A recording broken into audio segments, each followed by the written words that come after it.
समतोल समतोल मानवी आयुष्यात अतिशय महत्वाचा आहे. समतोल मातृत्वाचा आणि शौर्याचा, चांगुलपणाचा आणि वेळ आल्यास विध्वंसक रूप जागृत करण्याचा. असा समतोल आपल्याला खूप कमी लोकांमध्ये पाहायला मिळतो. पण आपल्या कथांमध्ये एक अशी शक्ती आहे जिचं नाव घेताच समतोल या घटकाला चेहरा येतो. तिला रणरागिणी म्हणतात, पण आईही म्हणतात. अशा आपल्या दुर्गा मातेला वंदन करून मी आपल्या समोर महिषासुर मर्दिनी स्तोत्रातील 7वा व 8वा श्लोक म्हणून दाखवणार आहे. 7वा श्लोक.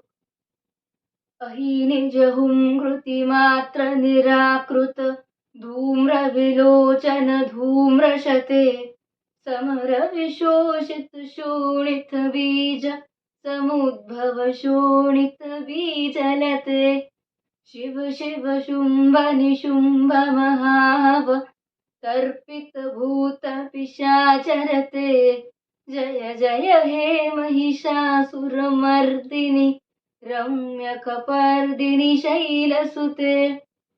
या श्लोकाचा अर्थ असा आहे, जिने फक्त हुंकाराने धूम्रलोचन राक्षसाला भस्म करून टाकले, ज्याचे रक्त नवीन रक्तबीजांच्या वेलींसाठी बीज बनवते, अशा रक्तबीज राक्षसाला जिने शुष्क करून टाकले.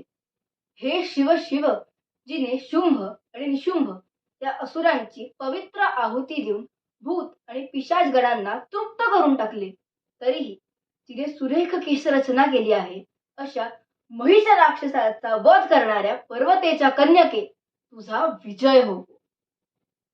8वा श्लोक.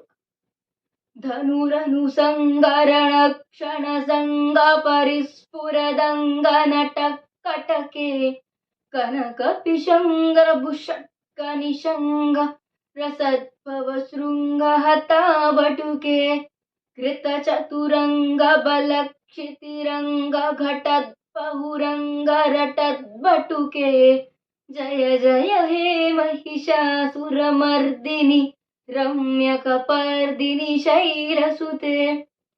या श्लोकाचा अर्थ असा आहे, युद्धात क्षणोक्षणी पुरण घालणाऱ्या हातातील धनुष्याच्या हालचालींवर जिचे कंकण नर्तन करत आहे, जिचे सोनेरी तपकिरी बाण असुरांच्या अंगात टोचल्यामुळे ते जोराजोरात आरोळ्या ठोकत आहेत, जिने चतुरंग सेनेचे बळ खच्ची करून अख्ख समरांगण निर्बुद्धांच्या मंचात बदलून टाकले, तरीही जिने सुरेख केश रचना केली आहे, अशा महिष राक्षसाचा वध करणाऱ्या हे पर्वतेच्या कन्यके तुझा विजय हो.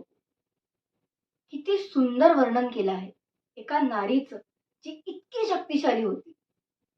जर शेकडो वर्षांपूर्वी, हजारो वर्षांपूर्वी एक देवी अवघ्या जगाचे रक्षण करू शकते, तर आज आपण कमीत कमी स्वतःच तरी रक्षण करायला शिकूया.